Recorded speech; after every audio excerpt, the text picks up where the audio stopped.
10 years ago, people who could transform into vampires began to appear. Ever since then, these morphing vampires have been slaughtering people while hiding. Our society has turned into a waking nightmare. This is the world of UnHoly Blood, a dangerous world where anyone can be a vampire.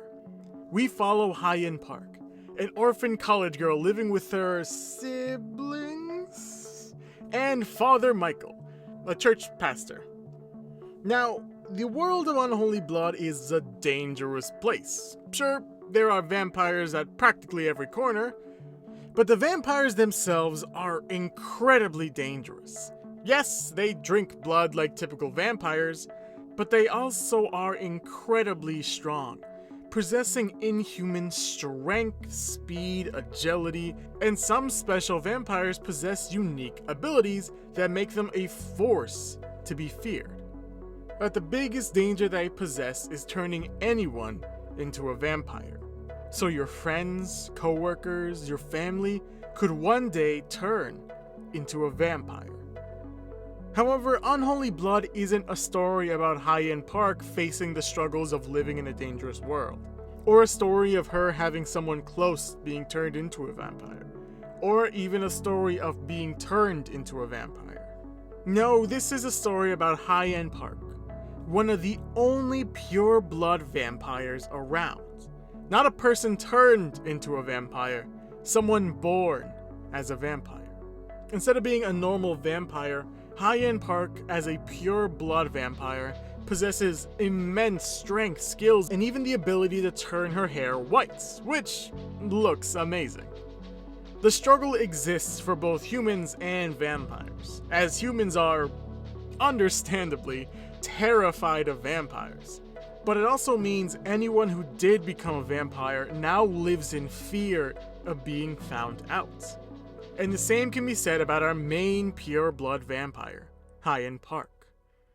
It's important to start at the beginning. We don't know a lot about her past, as she doesn't even know a lot about it.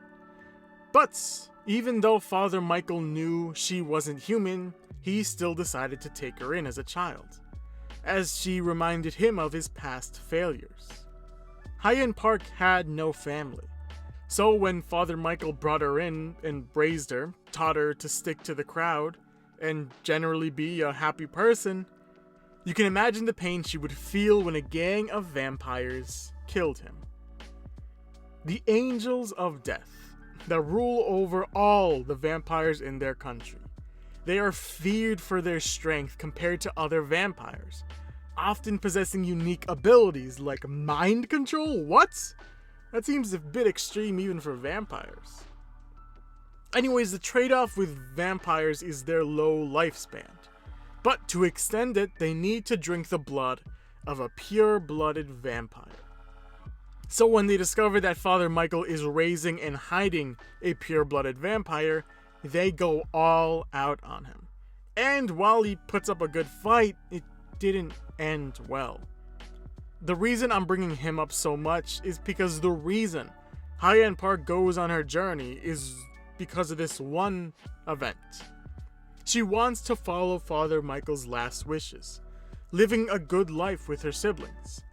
But to follow that wish, she wants to make the world a safer place by eliminating the Angels of Death and vampires in general. Now, I spent a lot of time going through the general plot of UnHoly Blood, but it was important to establish what's going on before diving into Hayan Park. I spent this entire month talking about strong female leads. I opened up with Mew from Nice to Meet You. Last week I talked about Hera from Lore Olympus. But I really haven't talked enough about Hayan Park. Hyan is incredibly strong. As a pure-blooded vampire, she has strength and skills that surpass many of the Angels of Death. The story has a ton of fight scenes, but like the #1 ranked hardcore leveling warrior from Hardcore Leveling Warrior, the fight scenes are fun, exciting, interesting, and engaging, but are more of a one-sided massacre than an actual fight. as so far, none of the Angels of Death stood a chance. Instead, the story gets really interesting during the moments in between. The investigations, the plannings, the discussions, and more. It makes the action feel all more impactful and important, but also gives the webtoon variety, as we see a lot of personality from a lot of our main characters and villains, from the known Angels of Death to Captain Hyan. And yes, I spent like 5 minutes practicing his name. This leads us to our main female lead, Hayan Park. Like I said before, Hayan Park is an orphan, but she was taken in by Father Michael alongside other children, who are practically her siblings. Hayan Park grew up fast, as she kind of had to. As a vampire, she saw herself as a threat to society. Not just different, but dangerous. And no matter how much she wanted to, she could never be normal. She's always on high alert, especially with a loose cannon like Father Michael. Never thought I'd call a priest a loose cannon. And with younger siblings to look out for, Hayan Park needed to mature really quickly. Even as a child, she only saw herself as a burden to Father Michael, as she turned herself into the police.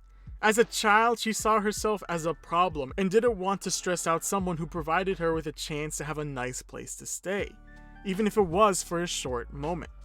Hayan Park wanted a normal life, but her life didn't give her that opportunity.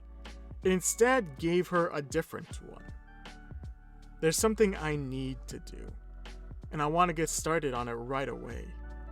I want to take down all the vampires in the world. Hayan Park chooses an incredibly dangerous choice. Instead of fleeing the country because she's a pure-blood vampire, or staying in hiding, she wants to make the world a safer place. There could be 2 reasons why she decided to choose this path. The first is guilt. We hear in one of the newer chapters that it's just, I feel guilty around these protesters. All of this might have happened because of me. So I can't help but think this is all my fault. Even going as far back to Father Michael's death, it's because he helped a pureblood, and she's constantly blaming herself for his death. But even if that is a large reason for her doing what she's doing, you have to understand, it's a dangerous thing to be doing just out of guilt or revenge. No, you'd have to be dumb to take down a dangerous gang of elite and powerful vampires known as, let's not forget, the Angels of Death, just out of guilt. It's very likely Hayan Park decided to go down this path to protect people. She chose a dangerous path for the same reason many superheroes choose to become, well, superheroes. As Hayan Park wanted to protect her siblings, but also innocent people, like these students, and was willing to let the vampires who didn't even have anything to do with Father Michael's death go, even though none of them took that opportunity, which was... Hayan Park is strong, physically, sure, but we also see her maturity. She's brave and willing to fight to the point of self-sacrifice. And while these are all very strong traits of her, I think there's something else to her strength. It's how open she is, how willing she is to help others. Remember Captain Hyan? During most of the current webtoon, he and his sister didn't have the best relationship. And Hayan Park notices this, and goes out of her way to help smooth things over. What your brother is doing reminded me of someone I was close to. But I didn't find out just how much he cared about me until it was too late. That's one of my greatest regrets. I don't want you two to have the same regrets that I have. Hayan Park is good at noticing people's struggles, seeing the same pains that she went through, and teaching them to grow stronger and better. Yes, you can say that Hayan Park is a strong female lead because of her raw strength, her unparalleled skills, and her fighting ability. But I think it's more than that. It's her emotional depth, her willingness to protect and fight for those who are in need of help. That's why I think Hayan Park is a strong female lead. But that's just me. What do you think of Hayan Park? Leave it in the comments below. Also, a shout out to WEBTOON themselves, as I've officially become a WEBTOON ambassador this month. My last video, the Hera Queen of Olympus video, was also a WEBTOON ambassador video. So I'm very excited for the future, and very excited to work with them or other WEBTOON ambassadors. But that's all for today.